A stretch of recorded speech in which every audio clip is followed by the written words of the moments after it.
یا اللہ میں ہی کیوں، یا اللہ میرے ساتھ ہی ایسا کیوں، یا اللہ اس کے ساتھ ایسا کیوں نہیں، یا پھر یا اللہ میرے ساتھ ایسا کیوں نہیں۔ کیونکہ ہم نے کبھی اس قدر اللہ پر یقین رکھا ہی نہیں، ہم نے کبھی اللہ کے فیصلوں پر اور اللہ کی ٹائمنگ پر بھروسہ رکھا ہی نہیں۔ آپ کا امتحان ہے، اور امتحان میں پاس وہی ہوتا ہے جو استاد کو راضی کرنے میں کامیاب ہو جاتا ہے۔ تو آپ بھی راضی کر لیں اپنے نگران کو، اپنے اللہ کو۔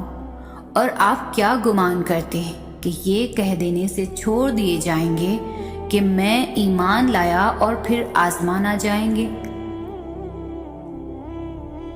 قرآن پاک انسان کی پوری زندگی بدل سکتا ہے، لیکن اس کے لیے شرط بھی یہی ہے کہ اسے ساری زندگی پڑھا جائے۔ سالوں بعد، ہفتوں بعد، یا پھر مہینوں بعد، یا ایک دن پڑھ لینے سے زندگی اچانک سے نہیں بدل سکتی۔ آپ کو اسے روز پڑھنا ہوگا۔ جیسے جب آپ کسی تھراپسٹ کے پاس تھراپی کے لیے جاتے ہیں تو صرف ایک سیشن سے آپ کو اتنی تسکین نہیں ملتی، اس لیے آپ تب تک سیشنز لیتے رہتے ہیں جب تک آپ کو سارے جوابات نہیں مل جاتے۔ جب ایک انسان آپ کو مطمئن کر سکتا ہے تو پھر سوچیں اللہ کیا کچھ کر سکتا ہے۔ جتنا وقت آپ دنیا کے تھراپسٹ کو دیتے ہیں نا، اس سے آدھا وقت اللہ کو دے کر دیکھیں۔ اللہ کے ساتھ روز 20 منٹ کا ایک سیشن لگا کر دیکھیں، آپ کی زندگی خود بخود کیسے پلٹ جائے گی آپ کو بھی علم نہیں ہوگا۔ قرآن نہ صرف آپ کے حالات بدلے گا بلکہ یہ آپ کو بھی بدل دے گا، اتنا کہ آپ اللہ سے اور اللہ آپ سے محبت کرنے لگے گا۔ آپ ایک ایک آیت کر کے قرآن کو پڑھتے جائیں، اللہ ایک ایک کر کے آپ کے لیے اپنی مدد کے دروازے کھولتا جائے گا۔ جس اللہ نے آپ پر قرآن نازل فرمایا ہے وہ آپ کو ایک اچھے انجام تک پہنچا کر رہے گا۔ جب اللہ انسان پر کوئی مشکل بھیجتا ہے تو وہ اس مشکل کے ساتھ کوئی نہ کوئی ایسی آسانی بھی بھیجتا ہے جو انسان کو اس مشکل وقت میں آگے بڑھنے میں مدد دیتی ہے۔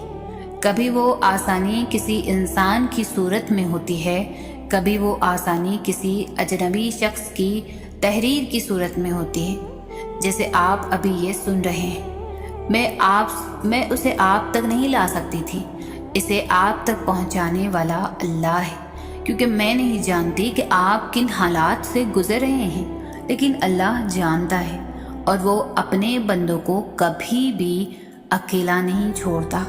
بے شک ہر مشکل کے ساتھ آسانی ہے۔ ہر منظر کا ایک پس منظر ہے، جو دکھائی دیتا ہے وہ حقیقت کا ایک رخ ہوتا ہے، اور جو رخ نہیں دکھائی دیتا وہ اصل حقیقت ہوتی ہے۔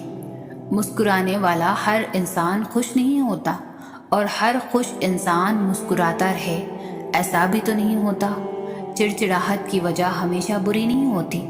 ہر اداس انسان حقیقت میں ٹوٹا ہوا نہیں ہوتا، اور ہر ٹوٹا ہوا انسان اداس نہیں ہوتا۔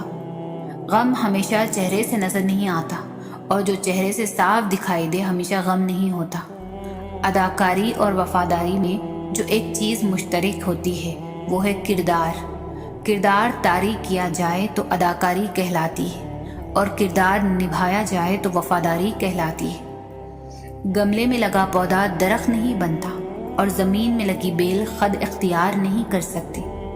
ہر چیز کا ایک وقت اور ایک مقام ہے۔ صحیح وقت پر غلط کی موجودگی بھی بے سود ہے، اور غلط وقت پر صحیح چیز کی موجودگی بھی۔ پتنگ چاہے جتنی اوپر چلے جائے دھاگے سے منحرف نہیں ہو سکتی، اور دھاگا چاہے جتنا لمبا ہو پتنگ کے بغیر اڑ نہیں سکتا۔ سارا نظام ایک دوسرے سے ملا جلا ہے۔ اللہ پاک نے قرآن پاک میں فرمایا ہے کہ تم مجھے ویسا ہی پاؤ گے جیسا میرا گمان کرو گے، اور ہم سب یہ پڑھتے ہیں لیکن سمجھتے نہیں۔ کیا تم جانتے ہو کہ جب حضرت موسیٰ علیہ السلام